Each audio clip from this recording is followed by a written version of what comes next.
Hey y'all, it's Coach in the Fight here. Looking in Leviticus chapter 16. Now, I was listening to scripture last night, um, all through the night, like we usually do, and we kind of just let it play. And this kind of jumped out at me. Um, this is some stuff out of this chapter, and this seems to be the atonement chapter. This whole chapter of Leviticus 16 is dedicated to atonement. Now, we know we have Atonement Day coming up. So I thought it was appropriate to bring this out. What it talks about some of the stuff of what's actually going on behind the scenes, and some stuff that was going on in the foreground back there in the past. And the purpose of this class is, kind of try to get an understanding of what's going on now. We understand the what they went through was a living parable back there. All of these many thousands of years ago. Um, what we're going through now. Is similar to what they went through, except it's real time now. It's real, and it's a lot of spirituality involved, a lot of other stuff involved. It ain't just slaughtering of animals. The a lot of this stuff is happening behind the scenes. So if we can make a correlation between what's going on behind the scenes, then maybe we can get an idea of what we're looking at. You know, what we can actually see may make a little more sense. So I don't know how I'm gonna do this, whether I'm gonna cover the whole chapter or what. So we just ask the Spirit to lead us, um, giving Him all praise and honor, and see what comes out of it. Right. So let's start right here, verse 16. It says, "And the Lord spake unto Moses after the death of the two sons of Aaron, when they offered before the Lord and died." Now, you guys may not remember this story of Nadab and Abihu, I think is were their names. It seems like they went into the tabernacle and got drunk. They were priests. They were, basically the second in line behind Aaron. Aaron had four sons. These were the two oldest ones, and they had a lot of responsibilities. Well, they got drunk. It seems like they got drunk and went into the tabernacle and did some stuff they wasn't supposed to, and they got killed. But anyway, let's go. And the Lord said unto Moses, Speak unto Aaron thy brother, that he come not at all times into the holy place within the veil before the mercy seat. Now, this is telling Aaron, don't be coming in here. Now, remember, Moses came in all the time. Moses talked. This is where Moses got his instruction was within the veil before the mercy seat. That's where the instructions came from, was above the mercy seat. But Aaron was only supposed to go in, once a year, which is upon the ark, that he die not, for I will appear in the cloud upon the mercy seat. So he's telling Aaron to be careful. Don't be messing around like your boys did. Thus Aaron came into the holy place with a young bullock for a sin offering and for a burnt offering. Now, this is why I hesitate to do, this class, is because back then they were burning animals, but we understand that the Messiah is our burnt offering and our sin offering. Okay, so what does that mean now? What does that mean, that we do anything? Is everything happening behind the scenes? I don't really know. But let's go on. He shall put on the holy linen coat, and he shall have the linen breeches upon his flesh, and he shall be girded with a linen girdle, and with the linen mitre shall he be attired.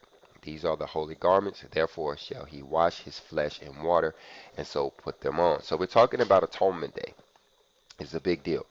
So he has all of these garments that these people have created for him. These are some I couldn't imagine how much this actual garment, this whole attire would cost if they was to try to put it on somebody today. But, it was a big to do, and he wore this thing once a year when he went in, for Atonement Day. All right, let's go on. And he shall take the congregation of the children of Israel, two kids. He shall take of the congregation of the children of Israel two kids of the goats for a sin offering, and a ram for a burnt offering. Okay? And Aaron shall offer a bullock of a sin offering, which is for himself, and make atonement for himself and for his house. Now, this is what we're talking about as far as these offerings and stuff. So you have Aaron out here. You have a animal that has recently been dispatched. There is blood, And Aaron has some of this blood, and he is actually putting it around. He's putting it on himself. He's putting it on other people. Um, you know, and you say, well, here it is, 2018. Are we supposed to be seeing people splashing blood around and doing this? No. So what's going on here? Well, that's why we're doing this, to try to get some understanding. And you guys are good at leaving comments, so leave some comments on what you think. It really does help. It helps me, and it helps you, and it helps everybody who reads your comments. Trigger some thought there, and that's really what we need is some thought, some spirit to communication. Leave your comments so we can all get some understanding on what he tells you. But let's go on. And he shall take 2 goats and present them before the Lord at the door of the tabernacle of the congregation. So he has 2 goats. Now we understand the difference between the goat nations and the sheep nations, do we? Do we understand the sheep nations and the goat nations? We know that they're similar, but they're kind of different. It's a different race of people, or a different kind of people, I should say, that he's talking about here. The difference between the sheep nations and the goat nations. But let's go on. And Aaron shall cast lots upon the 2 goats, one lot for the Lord, and the other lot for the scapegoat. Now, we use that term, it came like a word people use, scapegoat. Oh, he's the scapegoat, he's the scapegoat. At my last job, I used to tell them, y'all can make me the scapegoat if you want to, but you got to remember that it's the scapegoat who actually lived. The other one got slaughtered, watch. And Aaron shall bring the goat upon which the Lord's lot fell, and offer him for a sin offering. But the goat on which the lot fell to be the scapegoat shall be presented alive before the Lord to make an atonement for him, and to let him go for a scapegoat into the wilderness. Okay, now this seems to be very important right here. Now it says, but the goat on which the lot fell to be the scapegoat shall be presented alive before the Lord to make an atonement. Okay, so why is the scapegoat making an atonement for him? Now, who is it making an atonement? Who is him? And let him go for a scapegoat into the wilderness. And Aaron shall bring the goat upon which the Lord's lot fell. And Aaron shall bring the goat upon which the Lord's lot fell and offer him for a sin offering. So that's the first goat. It done been killed. But the goat on which the lot fell to be the scapegoat shall be presented alive before the Lord to make atonement for him. Now, who is him? I don't understand. Who is it making atonement for? And why is it the scapegoat that's making an atonement? But, let's go on. And it's not even 6 o'clock in the morning, guys. I haven't given this stuff much thought, but, let's go on. And to let him go for a scapegoat into the wilderness. And Aaron shall bring the bullock of a sin offering, which is for himself, and shall make atonement for himself and for his house, and shall kill the bullock of the sin offering, which is for himself. This class may not make it at this point, because I am thoroughly confused. But let's go on. And he shall take a censer full of burning coals of fire from off the altar before the Lord, and his hands full of sweet incense beaten small, and bring it within the veil. Now, okay, this right here, when I hear this, a few minutes ago, I've read this several times, but like people say, you can read the Bible every day and get something new out of it, and it's true. Even today, I got something new out of this part right here. Let me see if I can go find it. Now, what it is Revelation chapter 8, which seems to be talking about the same thing. Now, when you study in Revelation chapter 8, it already seems like it's talking about Aaron. I got that written down in my Bible from a long time ago, where I'm like, hey, this guy playing around with his altar and his censers and all this fire and stuff seems like the same dude that was back in the Old Testament. But instead of reading, I'm going to go ahead and play it for you. And I'm going to let you hear about 5 verses. And I want you to hear what he's talking about, this censer and all of this fire and stuff. Chapter 8. And when he had opened the 7th seal, there was silence in heaven about the space of half an hour. And I saw the 7 angels which stood before God, and to them were given 7 trumpets. And another angel came and stood at the altar, having a golden censer, and there was given unto him much incense, that he should offer it with the prayers of all saints upon the golden altar which was before the throne. And the smoke of the incense which came with the prayers of the saints ascended up before God out of the angel's hand. And the angel took the censer and filled it with fire of the altar, and cast it into the earth. And there were voices and thunderings and lightnings and an earthquake. And the 7 angels which had the 7 trumpets prepared themselves to sound. The first angel sounded, and there followed hail and fire mingled with blood, and they were cast upon the earth. Yep, guys, see what I mean? Yeah. So it seems like it may not be to you. You may not studied on this a lot, and you can. You got chapter 16 in Leviticus. You got chapter 8 in there, and you Matthew put some more verses together to understand that that's Aaron who he's talking about in Revelation chapter 8. But it ain't clear to understand when these daggone incense start floating around his altar. Something about to happen. Look over here. Look. And the angel took the censer and filled it with the fire of the altar and cast it into the earth. And there were voices and thunders and lightnings and an earthquake. And the 7 angels which had the 7 trumpets prepared themselves to sound. So now we're waiting for this. Where all of this stuff is in our timeline. This is kind of where we're at in the Revelations timeline thing, here. And so Atonement Day is coming up, and they're doing this altar and this censer thing. Yeah. Let's go. And he shall take, we're back here in Leviticus chapter 16 now. We're back in Leviticus. And he shall take a censer full of burning coals of the fire off the altar before the Lord, and his hands full of sweet incense beat small, and bring it within the veil. Right? So it seems like he used to be doing it one way. Now, he's just throwing it out there. And he shall put the incense upon the fire before the Lord, that the cloud of the incense may cover the mercy seat that is upon the testimony, that he die not. All right. Now remember, at this point, Aaron has a rope around his leg in case he does make an error, and they're ready to drag him out of this place. They're ready to pull him out. Nobody's going in to get him. Not even Moses. They're just going to drag him out.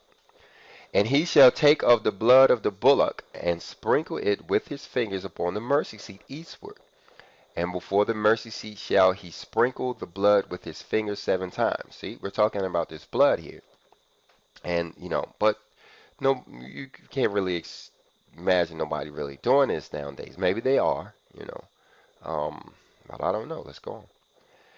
Then shall he kill the goat of the sin offering, that is for the people, and bring the blood within the veil, and do with the blood as he did with the blood of the bullock, and sprinkle it upon the mercy seat, and before the mercy seat. Okay, now understanding a little bit here, while we have a bullock, which is a bull, young bull, I believe, and which is a bovine or a cow, as we would call it, and then you have a goat over there. Now, if you understand Enoch, his parable of all of mankind, where he used animals to describe us all, you understand that all of mankind started off as bulls or cows. The first was created was bulls. Adam was a bull. Cain was a black bull, and Abel was a white bull, and Seth was a red bull. I mean, it was some, and then after Noah, I think Noah was the last bull, and then you get into other people groups. You have sheeps, you have goats, you have jackals, you have hyenas, you have elephants, you have all kinds of people groups. So you have to understand that parable. But to sum it all up, and what he's talking about here, you have the sin offering for the goat nations, which would be the he's not talking about sheep here, so I'm guessing that he's talking about the Hebrews or the Israel or his chosen people, his people, the goat people. Whereas and that's what the sacrifice or the sin offering was for, and that's what that blood is being sprinkled for. That's why their blood is being sprinkled for the people. Whereas Aaron, he had the blood of the bullock to make atonement for him. Well, that's the representation of all mankind. So you can see a difference going on here, and maybe this can help us to understand. It is me, helping me to understand. I might be confusing everybody else, but you have Aaron going in to represent all of mankind, but then you have now this sin offering going in, for the people. But let's go on. and he shall make atonement for the holy place. Now watch this. All of this is going on Atonement Day. You know, what's going on behind the scenes in Atonement Day? Because we have to understand that Aaron is not doing this now. There's nobody that we don't have a high priest that's doing any of this. You know, you could imagine some people out there trying to do it, or kind of putting on shows, or maybe having misinterpretations of the Bible, and they're out there still doing this stuff. But no, we have a high priest, and that is the Messiah. Jesus, that is the Yehoshua HaMashiach, is behind the scenes, and he is doing this stuff in place of Aaron now. He is our high priest. So what is he doing? He's making an atonement for the holy place. So that's like this. That's some spiritual place, right? The holy place. I hope your mind didn't go to church or go to the Vatican where the holy place is. The holy place is in the spirit world, or it's it's somewhere in the supernatural. It's not really somewhere. It's not a tangible place that we can go and see and touch. You ain't gonna buy no tickets to the holy place. Because it says, and he shall make an atonement for the holy place because of the uncleanliness of the children of Israel. See, the children of Israel, they're supposed to be keeping the commandments, the laws, the statutes, the precepts, the judgments, and because they're not, they are unclean. You've heard people talk about, I went around those Jewish people and they said that I was unclean. Well, you are. You don't even know what cleanliness is. You don't know how you don't even know how to approach cleanliness yet without the instructions of the Father. So pure statistics says you probably unclean. Yeah, you probably did something to defile yourself. Yeah, you probably did. It's almost 6 o'clock in the morning, and I wouldn't dare say that I'm haven't transgressed a law already this morning. But let's go. And because of their transgressions in all of their sins, and so shall he do for the tabernacle of the congregation. So now he's got the holy place, and now he's about to cleanse the tabernacle of the congregation. The tabernacle. So where is the tabernacle of the congregation? It's one of them spiritual places too, that remaineth among them in the midst of their uncleanliness. Okay. And there shall be no man in the tabernacle of the congregation when he goeth in to make atonement in the holy place. Okay. Until he come out and have made an atonement for himself, for his household, and for all the congregation of Israel. Okay, so we're talking about Aaron, and we're talking about the Messiah there. So they go in and they make an atonement, but they have to be in there by themselves. Right? They have to be in there by themselves. So when the Messiah goes in to make atonement for us, he's going to be in there by himself, making the cleanse for himself, and then let's see what happens in verse 18. And he shall go out unto the altar. Now remember, the altar was outside; it was away from the immersion seat a little bit. I forget. Without flipping over there and looking at a picture of it, I want to say that it's outside of the veil. This is the altar of incense. This is where they burned the incense. This is one of the last thing they did before they went into the mercy seat, was they burned incense. And he shall go out unto the altar that is before the Lord and make an atonement for it, and shall take the blood of the bullock and the blood of the goat and put it upon the horns of the altar round about. Now this altar has horns, so this may not be the altar of incense. This may be the altar that they sacrificial altar. This one may be the sacrificial altar with the horns on it. But some more study is necessary. Let's go on. And he shall sprinkle the blood upon it with his finger 7 times, and cleanse it and hallow it from the uncleanness of the children of Israel. So this is what's going on here. When on Atonement Day, we're supposed to rest, we're supposed to fast, we're supposed to do other things, but we understand that some things are going on that in the spirit world that we don't really see or recognize. But here it is. This is what's going on. You're going to have, sprinkling of the blood, 7 times to cleanse the altar. The altar is about to be cleansed. It's not going to be cleansed with Aaron and goats. It's going to be cleansed with the Messiah. So, and that's what we're trying to hopefully you're getting at it is. And when he had made an end of reconciling the holy place and the tabernacle of the congregation and the altar, he shall bring the live goat. Okay, so this goat was slaughtered. Goat was slaughtered, and then all of his blood was sprinkled all over the place. So it seemed like the slaughtered goat was doing the atonement. I mean, said earlier, like it seemed like the live goat was going to do the atonement. But let's see what happens. And Aaron shall lay both his hands upon the head of the live goat, and confess over him all the iniquities of the children of Israel. Okay, so a confession is being made over this thing, and I could imagine he's saying, Lord, they didn't keep any of the commandments. They didn't do it. I used to wonder, well, how is he going to confess the sins of all of Israel? How does he know all of Israel? But now all of them, they just breaking all of them. That is real easy. They breaking all of them, Lord. All of the people are breaking all of the commandments. They're real easy. And all of their transgressions and all of their sins, putting them on the head of the goat. So now he's putting these on the head of the scapegoat, and shall send him away by the hand of a fit man into the wilderness. They carried him so far, and then they let him go, and then Azazel or somebody came and got this goat. I think this is the goat that goes to Azazel, if you know the story of the fallen angels. But anyway, and the goat shall bear upon him all the iniquities of the land not inhabited, unto the land not inhabited, and he shall let go the goat into the wilderness, and he shall bear upon him all of their iniquities unto a land not inhabited, and he shall let go the goat in the wilderness. Okay, so this goat is going to be released on Atonement Day. You say, well, why is all this so important? Because all of this happens on Atonement Day. We're within 3 days of Atonement Day 2018, so a lot of people are interested in this. So let's go on. And Aaron shall come into the tabernacle of the congregation. Now, we remember back then, this was Aaron. Now we're talking about the Messiah. So you can replace it right here and say, and the Messiah shall come into the tabernacle of the congregation, and shall put off all the linen garments which he had put on when he went into the holy place, and shall leave them there. And he shall wash his flesh with water in the holy place, and put on all his garments, put on his own garments, and come forth, and offer his burnt offering and a burnt offering of the people, and make atonement for himself and for the people. See, somehow he needs another atonement. He atoned himself at first, but then he started messing around with this scapegoat. And now he has to do another atonement. He has to do another burnt offering, for himself, something like that.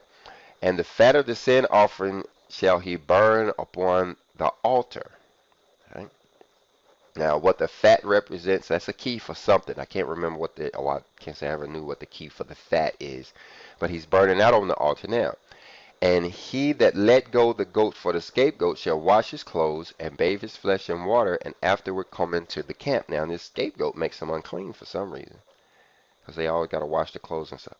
And the bullock for the sin offering, and the goat for the sin offering, whose blood was brought in to make an atonement for the holy place, shall one carry forth without the camp, and they shall burn it in the fire, and they shall burn in the fire their skins and their flesh and their dung. So they're burning this whole thing up. It's gonna get crispy. And he that burneth them shall wash his clothes and bathe his flesh in water, and afterwards shall he come into the camp.